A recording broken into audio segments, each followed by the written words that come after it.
Iran ইসরায়েলের মধ্যে টানা ১২ দিন সংঘাতের পর যুদ্ধবিরতি কার্যকর হয়েছে।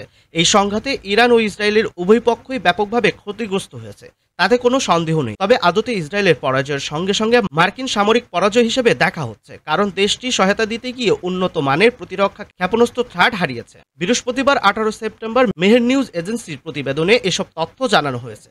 প্রতিবেদনে বলা হয়েছে, মার্কিন প্রতিরক্ষা দপ্তর পেন্টাগনের প্রকাশিত নথি থেকে জানা যায়, ইরানের বিরুদ্ধে ১২ দিনে ইসরায়েলি আগ্রাসনের সময় ওয়াশিংটন তেল আবিবকে সহায়তা দিতে গিয়ে প্রায় $৫০ কোটি উন্নতমানের প্রতিরক্ষা ক্ষেপণাস্ত্র হারিয়েছে।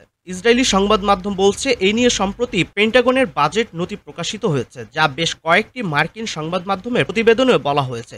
ইসরায়েলের একটি সংবাদ মাধ্যম জানিয়েছে, সদ্য প্রকাশিত পেন্টাগনের বাজেট নথিতে দেখা গেছে, গত জুনে ইরানের সঙ্গে যুদ্ধের ১২ দিনে যুক্তরাষ্ট্র ইসরায়েলের পক্ষে মোট প্রায় $৫০ কোটি মূল্যে ইন্টারসেপ্টর ক্ষেপণাস্ত্র নিক্ষেপ করেছে। নথিতে আরও বলা হয়েছে, এই ক্ষেপণাস্ত্রগুলো ইসরায়েলকে সমর্থন দিতে ব্যবহার করা হয়েছিল। ইরানের বিরুদ্ধে ইসরায়েলের ওই ১২ দিনের আক্রমণে যুক্তরাষ্ট্র ১০০ থেকে ১৫০টি থার্ড ক্ষেপণাস্ত্র নিক্ষেপ করেছে। এই ক্ষেপণাস্ত্রগুলো প্রতিস্থাপনের জন্য আরও বাজেট বরাদ্দ করতে হলে যুক্তরাষ্ট্রের কংগ্রেসের অনুমোদনের প্রয়োজন হবে।